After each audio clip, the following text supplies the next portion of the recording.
Hello, everyone. I trust you're all managing well. This is a long and complicated tale, so please bear with me. Typing this out on my phone, I've reached a point where I'm completely overwhelmed and unsure of how to proceed. Here's some context. I am a 33-year-old man, and my wife, who is 40, and I have been married for 16 years. We share two children, a 14-year-old girl and a 9-year-old boy. Our marriage had its rough patches initially, but we eventually found our footing. We were quite young when we married, lacking some maturity but filled with love and a belief that we could face any challenge together. I sometimes wonder if this belief was just naive optimism. Currently, my wife has been managing a major advertising firm for 3 years, and I've been an engineer for 7. Our careers have afforded our family a comfortable life. We pride ourselves on being a close family, always carving out time for our kids, ensuring they have wonderful memories of growing up. I believe I'm a dedicated father and husband, though I've made mistakes with my wife. I've always striven to make things right, which is why it was a profound shock when I discovered her long-standing affair.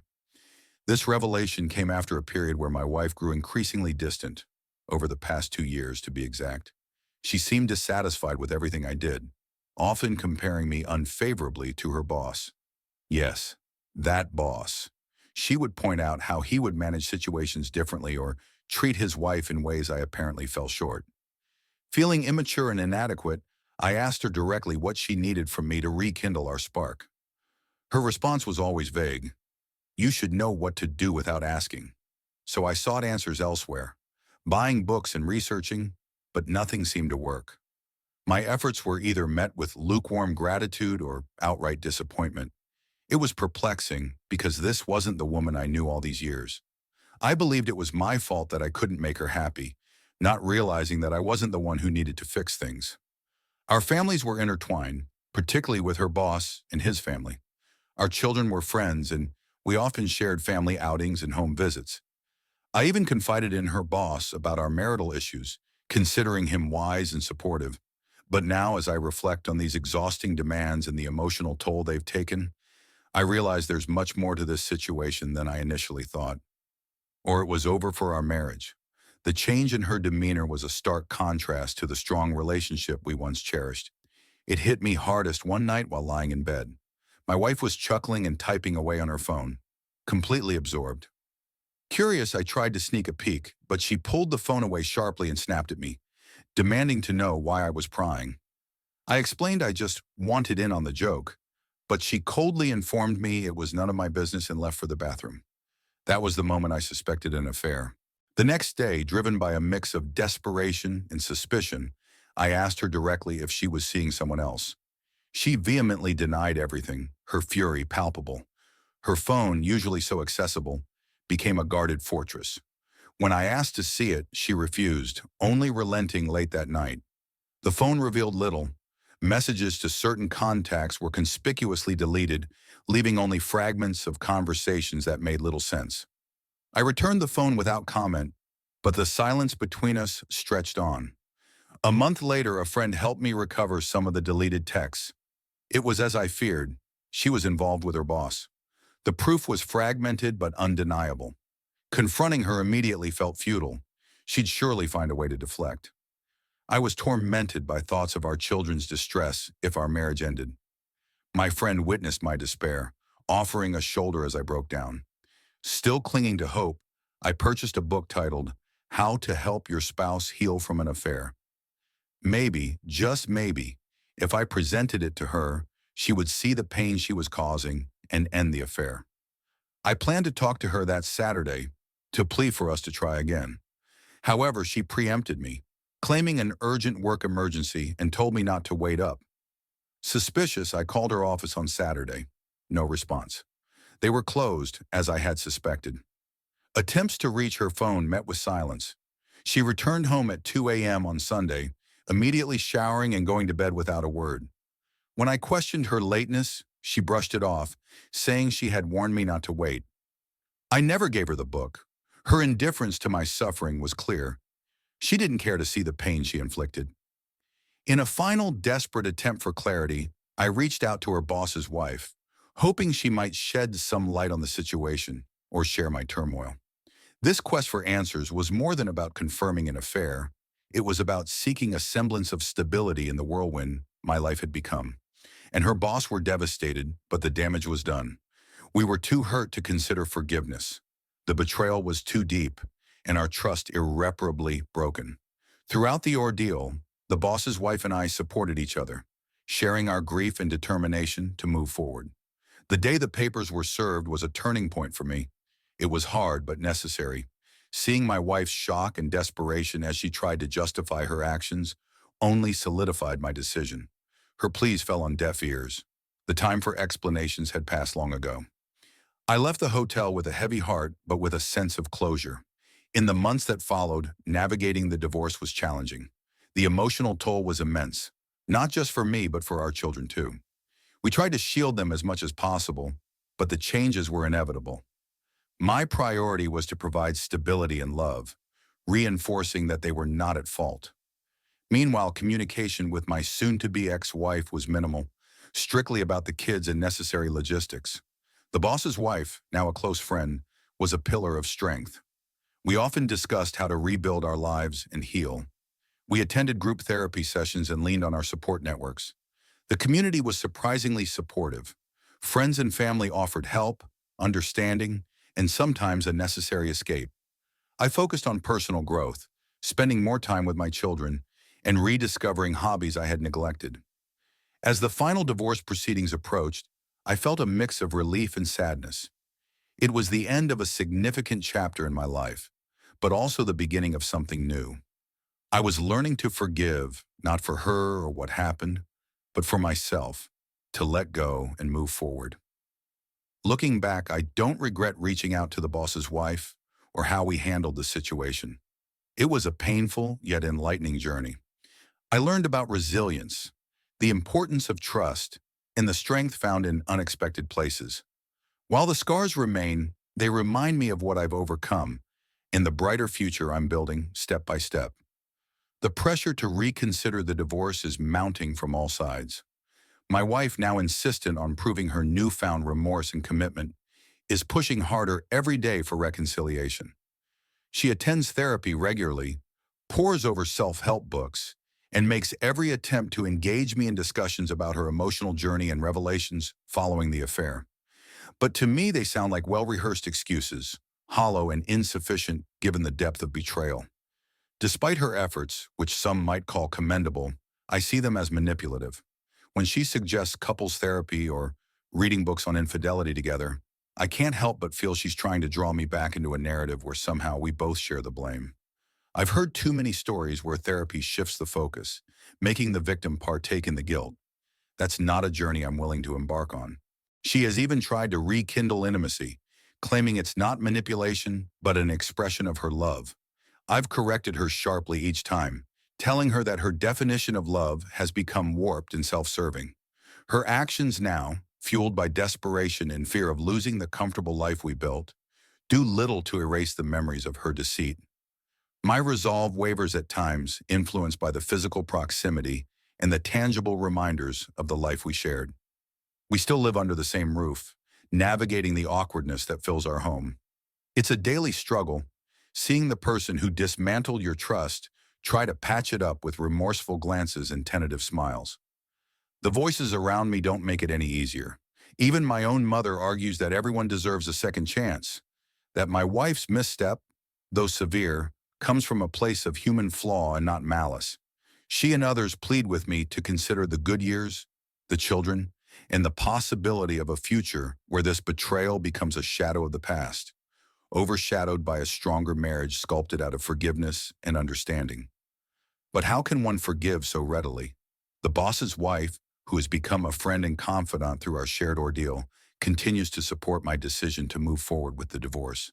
She, too, endures the backlash of choosing self-respect over reconciliation. My wife resents this bond, seeing it as a barrier to mending our relationship, not understanding that it's not about revenge, but about mutual support and survival. Am I being cruel? Perhaps to some, my actions might seem dictated by bitterness, but there's a difference between seeking vengeance and seeking peace. Every day I grapple with the duality of my feelings, hate intertwined with residual love, a love that once anchored my very being, but now feels like an anchor dragging me down. I contemplate the essence of forgiveness and whether it mandates reconciliation.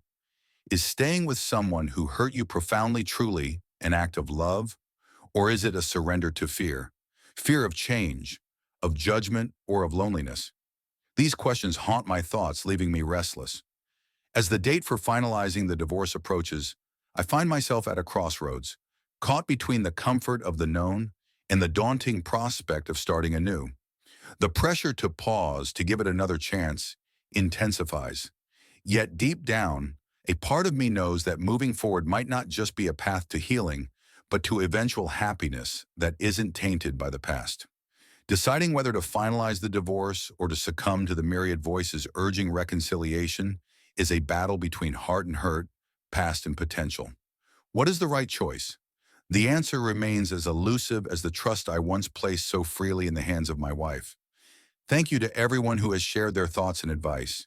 Your comments have been instrumental in helping me process everything and affirming my decision to proceed with the divorce.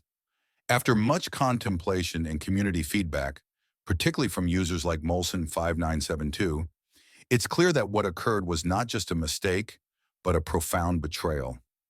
Molson5972's words resonated deeply with me, highlighting the difference between an error and a betrayal. Indeed, a mistake is misspelling a word, not a 2-year affair conducted in the shadows of our shared life. This wasn't just a betrayal of our vows, but also a denial of my right to make informed decisions about my own life. The affair wasn't a momentary lapse.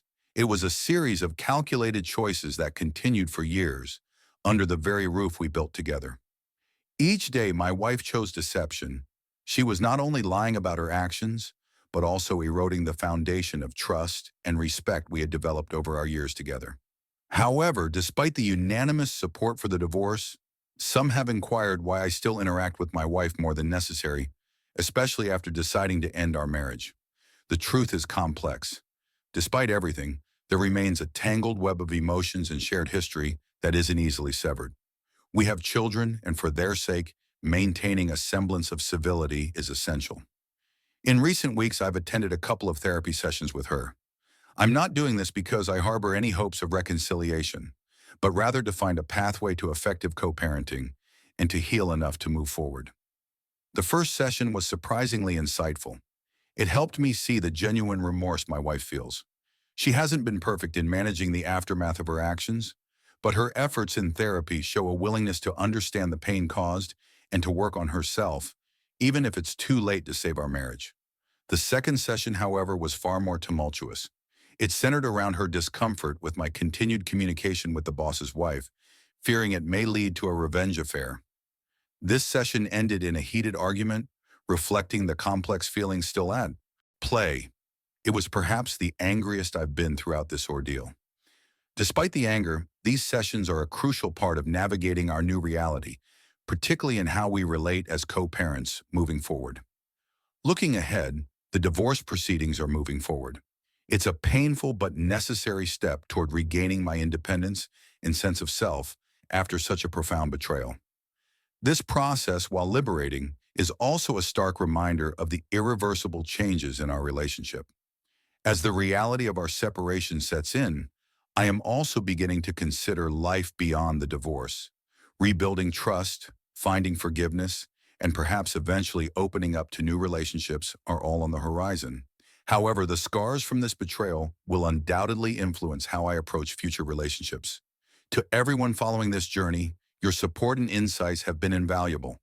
I promise to keep you updated as I navigate through these final stages of my divorce and the new beginnings that lie ahead. Your encouragement reminds me that while the path to recovery is a solitary one, I do not walk it alone.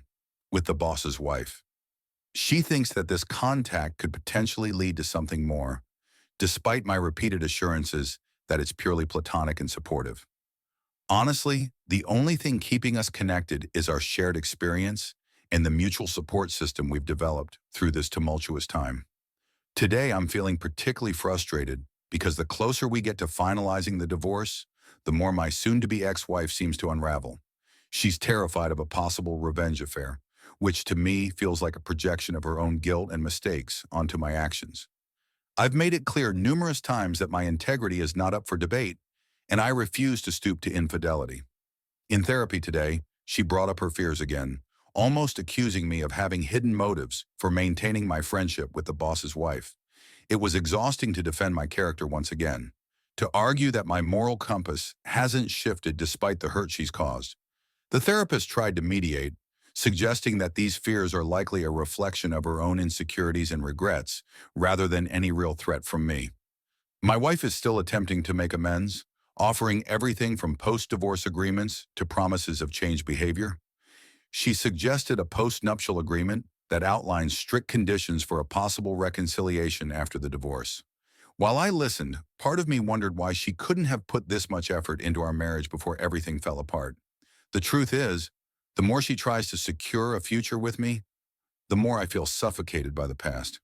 There's a part of me that empathizes with her plight, seeing her work hard to transform herself, attending sessions, reading books, and genuinely trying to be a better person. Yet another part of me feels that this intense effort might be too little, too late. I discussed this with the boss's wife over coffee. She's going through her own battle with her husband, who is still vehemently opposing the divorce. We both share our frustrations and the bizarre reversals we're encountering from our spouses who, after being the ones who wronged us, are now desperately fighting to keep us. It's a strange reversal of roles that neither of us expected. During our conversation, she mentioned how important it is to maintain our boundaries and not let our partners manipulate our emotions during the divorce process. She's right. It's easy to get caught up in what feels like a fleeting opportunity to fix things, when in reality, it might just be a delay in accepting the inevitable. My children seem to be handling the situation as well as can be expected. They are resilient and understand that while the family dynamic is changing, the love we have for them remains constant. They don't press for details but appreciate the honesty within the boundaries we've set for age-appropriate discussions. As for my relationship with my mom, it has improved somewhat after I explained the full extent of the affair.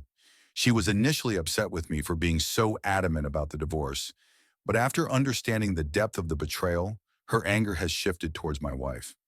Overall, as the finalization of the divorce approaches, I feel a mixture of relief and apprehension. Relief that I am moving towards a resolution, and apprehension about the unknown future. But one thing is clear, I am learning to navigate this new chapter with a better understanding of what I need for my own peace and stability. During this turbulent period, the dynamics of my interactions with both my wife and the other betrayed spouse continue to evolve. Each day brings new challenges, and despite my resolve, the complexity of emotions and relationships does not simplify. My wife, increasingly aware of the comparisons drawn between herself and the other betrayed spouse, who is younger, a couture chodi, successful model and a business owner, grows more insecure by the day. Her fear that I might succumb to a vengeful affair, despite my assurances, only exacerbates her paranoia and desperation. This leads to behaviors that range from extreme clinginess to attempts at seduction, all aimed at keeping me from retaliating in kind. Her hypocrisy in these attempts, given her own betrayal, is not lost on me and only fuels my frustration. Her actions remind me painfully of the inherent selfishness in her initial deceit, the way cheaters often wallow in their own pain, oblivious to the destruction they've caused. It's this self-centeredness that makes every interaction a minefield. The days when I visit the other betrayed spouse, often with our children in tow, are particularly trying. Despite the innocent and purely supportive nature of these visits, my wife's anxieties spiral, affecting not just her, but our children, who still interact with the other family due to their shared friendships and history. The other man, the instigator of this upheaval, seems to be floundering under the weight of his own choices. Residing temporarily in a holiday home, he attempts futile reconciliations, which from what I've heard are firmly rejected. Observing his downfall does bring a bitter sense of justice, seeing him face tangible consequences for his actions.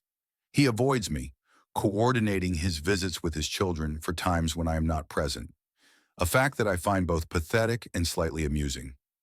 In therapy, I face my own battles. The upcoming session feels heavy with the burden of unspoken pain and pent-up rage. The suggestion from community member McMahon Van to unload in therapy resonates deeply. Why should my fidelity or my emotional well-being still be of concern to her after her betrayal? Her fear of losing me truly to another, after she herself stepped out of our marriage, is a paradox that angers me. My wife's pleas during our sessions have become more desperate. She implores me to delay the final decisions regarding our divorce, presenting argument after argument for why I should give her a chance to make amends.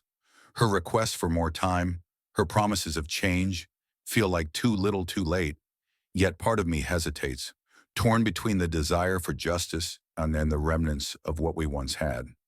This internal conflict is draining. Despite her efforts, each promise and plea from her often feels like an attempt to erase the irreparable damage with superficial band-aids. Yet seeing her strive to better herself, to address the flaws that led to her devastating choices, does stir old feelings, those complex webs of affection and shared history that are not easily discarded. As I prepare for the therapy session, I am reminded of the support I've received from this community, the shared experiences, advice, and sometimes stark reminders of the need to protect one's own mental health in the face of betrayal. These interactions provide a backbone of support that bolsters my resolve. Whatever the outcome of today's session, my path forward must be one that prioritizes my well-being and the stability of my children. Whether reconciliation is a possibility or a distant, unlikely scenario, the journey to healing is mine to claim, shaped by informed choices rather than impulsive reactions to deep-seated wounds. The therapy session had opened up a deep well of buried emotions and conflicting thoughts. My wife's new openness about her insecurities and the fantasy-like allure of her affair brought a new dimension to our discussions. It was clear she was beginning to grapple with the reality of the damage she had caused, not just to our marriage but to herself, her sense of integrity, and her emotional health. Her direct acknowledgement that there was no excuse for her actions, her willingness to confront the consequences, and her commitment to spend the rest of her life trying to make amends was a significant departure from her previous deflections. Yet despite these admissions, the gap between our current reality and the marriage we once envisioned seemed to widen with every shared confession. The drive home from therapy was heavy with contemplation. The question of emasculation she raised was not just surprising, but indicative of her attempt to understand the male psyche's reaction to betrayal. My affirmative response seemed to shock her as much as her question had surprised me. It was a raw, honest exchange, rare in its clarity. Her next question, however, about whether I would feel better if I were to have a revenge affair, took me aback. It was a dangerous territory, one that could easily spiral into further resentment and mistrust. I reiterated my stance against such actions, emphasizing that engaging in an affair of my own wouldn't restore my dignity or heal the wounds inflicted by her betrayal. Instead, it would only serve to entangle us in a further web of deceit and hurt, something I was adamant about avoiding. Reflecting on the UDR therapist's input, it was clear that the communication gap between us was profound. The therapist suggested that my focus should not just be on my wife's transgressions, but also on our overall communication patterns. This was frustrating. It felt as though the focus was shifting from her betrayal to perceived shortcomings in my responses. This perspective was challenging to accept. It felt like yet another redirection from the core issue, her infidelity. Yet there was truth in the need for better communication. If our marriage had any hope of recovery, or if we were to at least part ways amicably, understanding each other's viewpoints and emotional landscapes was crucial. During the following days, the conversations between my wife and I became more frequent and increasingly complex. We delved into topics we had previously avoided or only skimmed the surface of. Her efforts to change were evident. She was more attentive, more present, and more willing to confront uncomfortable truths. She proposed regular sessions, both together and individually, to continue exploring our feelings and the dynamics of our relationship. She suggested this as a pathway to either reconciliation or a more understanding separation. Despite the raw pain of the discussions, they brought a certain level of catharsis. I began to see the contours of a possible future where the betrayal was not the sole defining feature of our relationship. Whether that relationship continued as a marriage or transitioned into co-parenting and mutual respect post-divorce. Each day brought new challenges, but also small incremental steps toward understanding. Whether these steps were leading us back to each other or merely toward a peaceful closure, only time would tell. The process was fraught with emotional landmines, but also filled with potential for personal growth and deeper insight into the nature of love, trust, and forgiveness. And I've always appreciated her strength and resilience. But as things began to get more personal between us, I realized that it was crucial to maintain a clear boundary. The last thing I wanted was to complicate my already complex situation further, or worse, start another relationship on the rebound, which could cloud my judgment and lead to decisions I might regret. The emotions following a long-term relationship's collapse are too tangled to navigate without a clear head. The idea that I might be subconsciously seeking validation or a quick emotional fix was troubling. Her confession that she was interested in exploring a relationship once my divorce was finalized only added to the weight of the situation. It forced me to confront the reality of my emotional state and the potential implications of jumping into another relationship. Taking a break from our increasingly close interaction was a necessary step.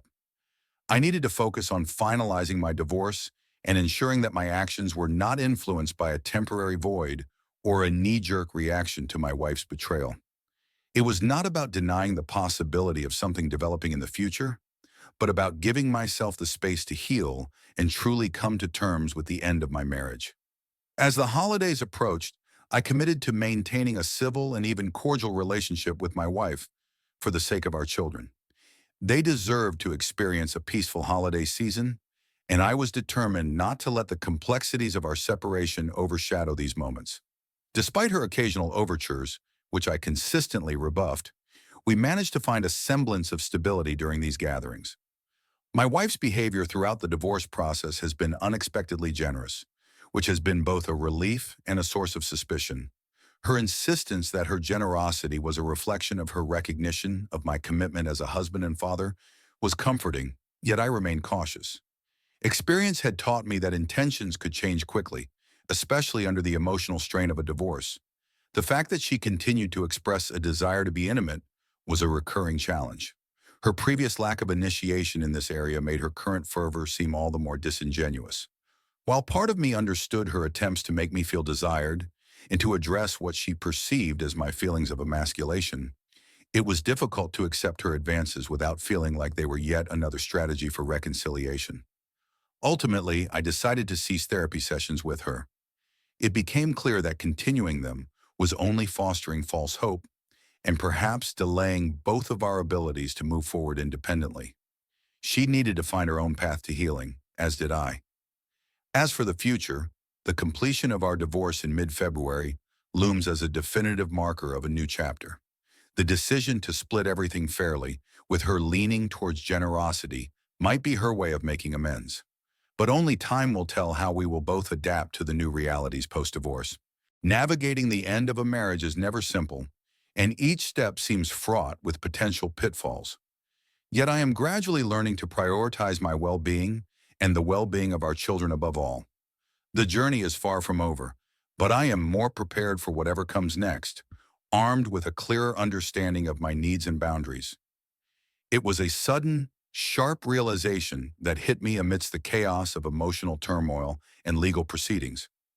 The woman who had betrayed me was now scrambling to hold on to the remnants of what we once shared. This frantic shift in her behavior, marked by desperate attempts to reignite intimacy, seemed both disingenuous and manipulative. Despite her efforts, which included provocative lingerie, sexting, and heartfelt letters, the essence of our relationship had irrevocably changed. Each of her attempts, while perhaps genuine in her mind, felt like calculated moves to sway my decisions or, at the very least, to muddy the waters of our impending separation. The memories of our past intimacy, once a pillar of our connection, now served as a poignant reminder of the betrayal. The closeness and warmth that had defined our moments together were overshadowed by the reality of her affair. Every touch and kiss, once shared in love, now seemed to carry the weight of her deceit. Her decision to remove all traces of her affair from our home, a gesture meant to cleanse our shared space of her indiscretions, was met with indifference from me. Whether she burned or replaced items didn't matter. The scars were not on the physical remnants of her betrayal, but were etched deep within our relationship. The question of whether to engage in intimacy with her during this turbulent time was complicated. On one hand, the physical desire was natural, the longing for a connection, the familiarity of her touch. On the other, each advance from her felt like a potential trap, a way to blur the lines and pull me back into a dynamic that I had resolved to leave. The advice from community members like Little Lost Student resonated deeply. Engaging in sex could indeed complicate the emotional landscape further, potentially giving her false hope or worse, confusing my own resolve. The clarity I needed was in drawing firm boundaries, maintaining the integrity of my decision to divorce, and not allowing momentary desires to cloud my judgment. As the holidays approached, I decided to focus on our children, ensuring they experienced the joy and family unity they deserved during this time without the added confusion of their parents' unresolved tensions. This period was about them, not us, and I was determined to keep it that way. In reflecting on the years spent together, it was impossible to deny the good times. Great kids, cherished memories, moments of joy and laughter. These were the legacies of our time together that I would hold on to, not the pain and betrayal. Yet it was also clear that moving forward meant forging a path without her, learning from the past but not being anchored by it. I realized that I deserved someone who would invest in me consistently, not just when faced with the threat of loss. The future beckoned with possibilities of meeting someone who would value and respect me as much as I did them. This clarity didn't diminish the complexity of my emotions, but it sharpened my focus on what was essential: my well-being, my children's happiness, and my future happiness. The path to recovery was beginning to clear, marked by self-respect and a newfound determination to find a life that was fulfilling on my own terms. As difficult as the journey had been, it was paving the way to a stronger, more resilient self. Navigating the aftermath of a marriage scarred by betrayal has been one of the most profound challenges of my life. As the divorce proceedings move forward and the holiday season wraps up, I find myself caught between reflection and anticipation. Reflecting on the transformation my wife has undergone since the affair, her newfound transparency, the evident remorse, her efforts to make amends, is as confusing as it is frustrating. The stark contrast between who she was during our marriage and who she is now is jarring. Before, our relationship dynamics revolved largely around her needs and desires. Now she behaves as if she's the epitome of the attentive and supportive spouse she never was when it truly counted. This transformation, while seemingly positive, feels tinged with desperation and perhaps manipulation. Her efforts, though vigorous and consistent, are overshadowed by the memories of the indifference she once showed not only towards our relationship but towards me as her partner. The graphic text exchange with another man, which I stumbled upon, laid bare the extent of her detachment from our marriage. And now she wants to prove her love, to demonstrate that she can be the partner I always wanted. But can such change be trusted? Is it sustainable, or merely a reaction to losing control over the marriage and by extension, over me? These questions plague my thoughts as I try to make sense of her actions and my own feelings. Her current demeanor shows a woman racked with guilt and shame, eager to rewrite the narrative of our marriage into something salvageable. I see the misery she tries to mask, the hopelessness that washes over her when she realizes her efforts might be in vain.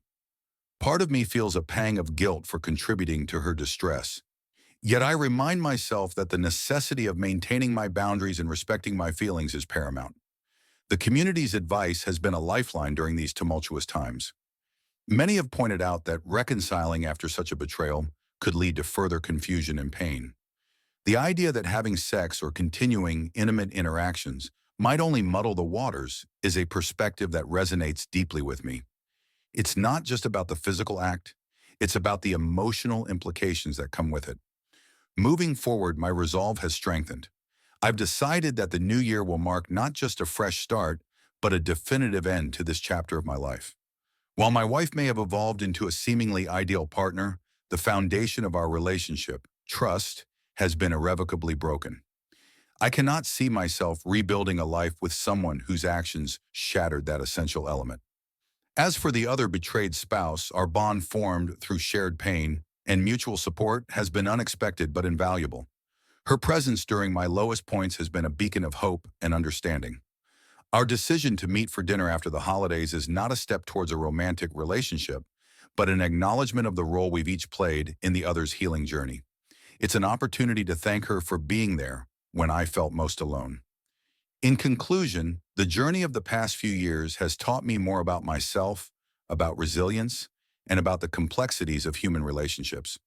As I prepare to close this painful chapter, I am grateful for the lessons learned and hopeful for the future. My focus now is on healing, on being the best father I can be, and on exploring life as an individual who has come through adversity stronger and more aware of his needs and boundaries, to explore where things could lead. Despite my initial reluctance, the connection we'd built over our shared experiences and mutual support had fostered a deeper intimacy that neither of us could deny. The evening, intended merely as a dinner to strengthen a friendship, evolved into something unexpectedly passionate and transformative. Reflecting on the night, I feel a mix of exhilaration and caution. The passion was real, the connection palpable, but I am acutely aware of the complexities this could bring. Other betrayed spouse, like me, is navigating her own post-divorce reality, and our mutual understanding of pain and betrayal has bonded us in ways neither of us anticipated. Yet I am conscious of the need to proceed with caution. Rushing into a new relationship, especially one born from the ashes of our respective marital breakdowns, carries risks. We both need time to heal fully, to ensure we're not seeking solace in each other solely as a refuge from our pain. The aftermath of the evening left me pondering the dynamics of new relationships after divorce, especially those forged in the aftermath of infidelity. The conversation with other betrayed spouse had been candid and open, discussing our past, hopes for the future, and the lessons we learned. Our connection was undeniably strong, yet I couldn't help but question if moving forward romantically so soon was wise. Was this relationship a rebound, a way to fill the void left by our ex-spouses?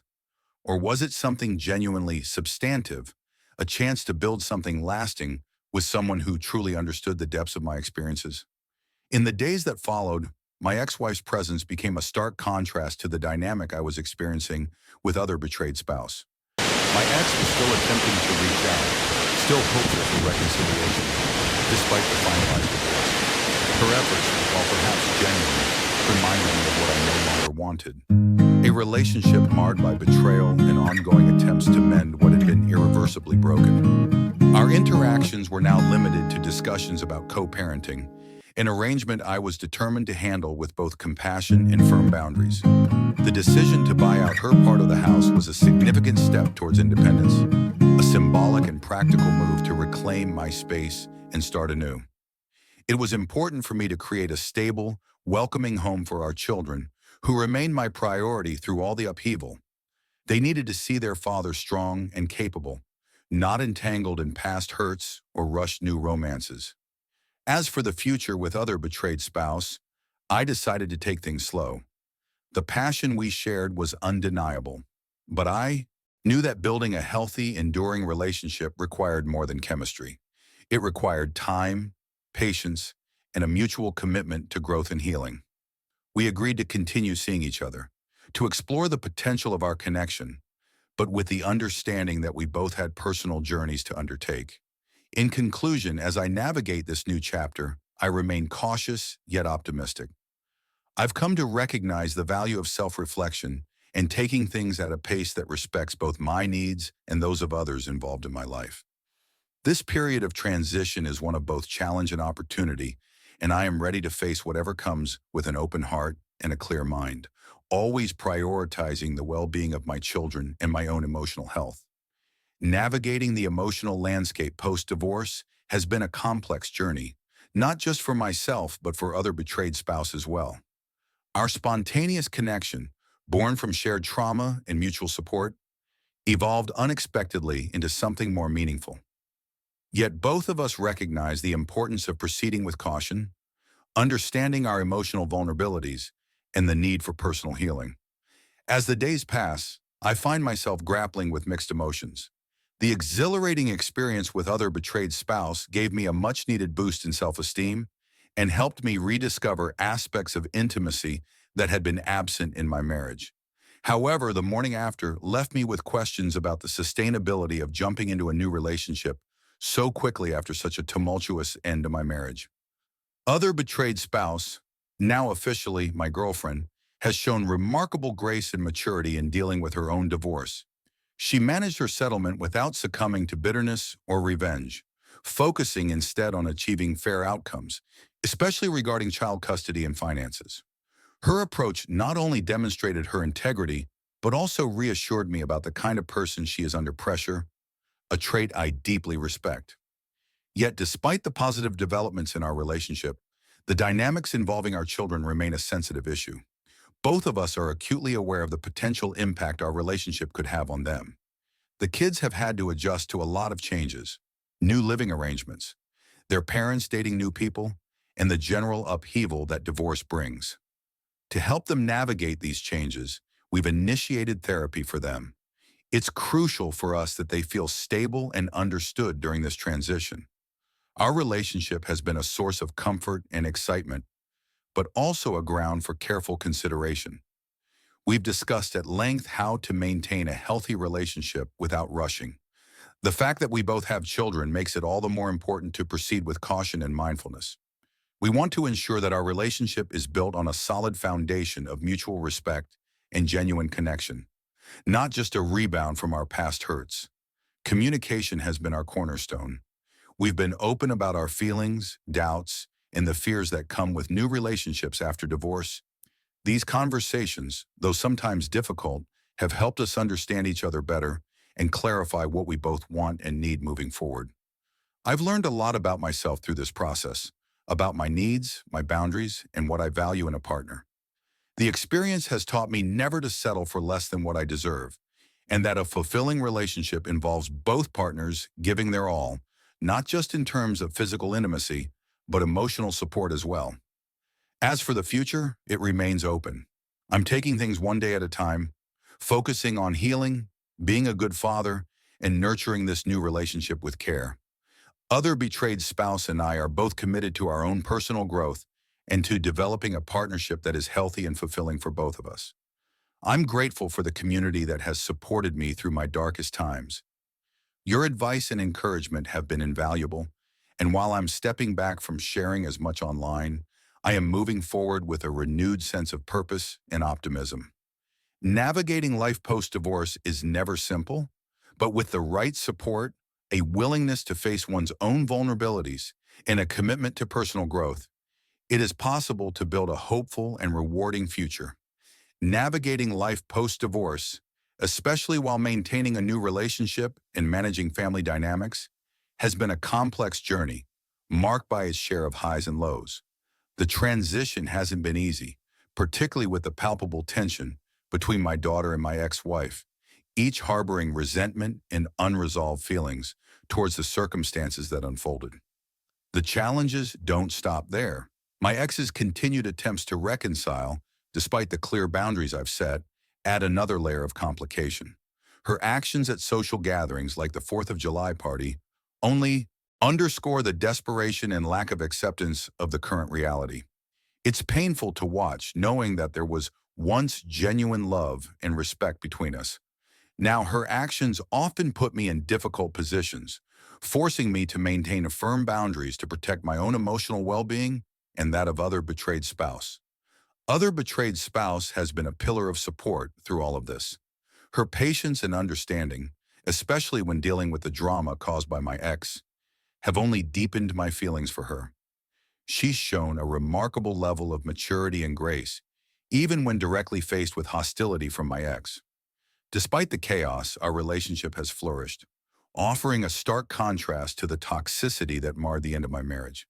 This new relationship has been incredibly healing. Other betrayed spouse has not only been a loving partner, but also an incredible friend who has helped me rediscover what a healthy, supportive relationship looks like.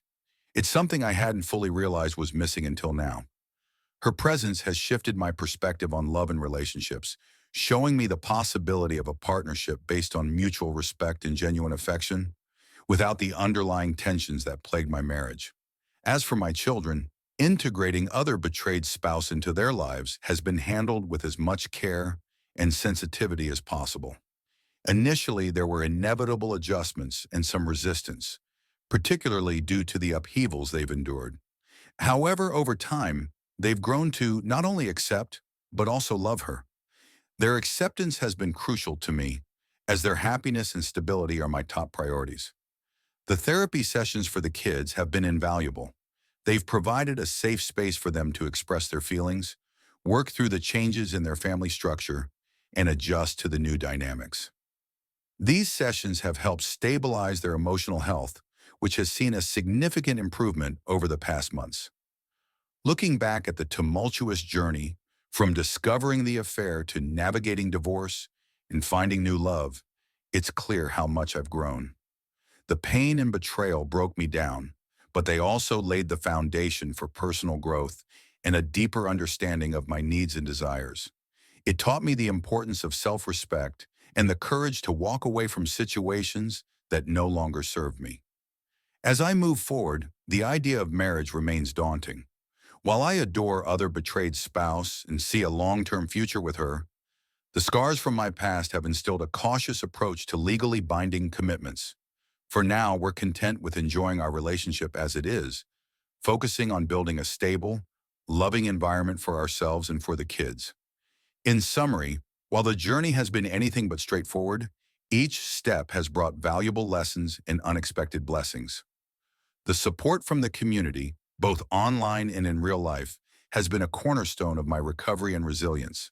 As I continue this path, I remain hopeful and committed to building a life defined not by past hurt, but by present happiness and future possibilities. Thank you to everyone who has followed my journey and offered support. Your comments and encouragement have been invaluable during this challenging but transformative period of my life. Reflecting on the entire experience, I realized just how much I've learned about resilience, forgiveness, and the complexities of human relationships.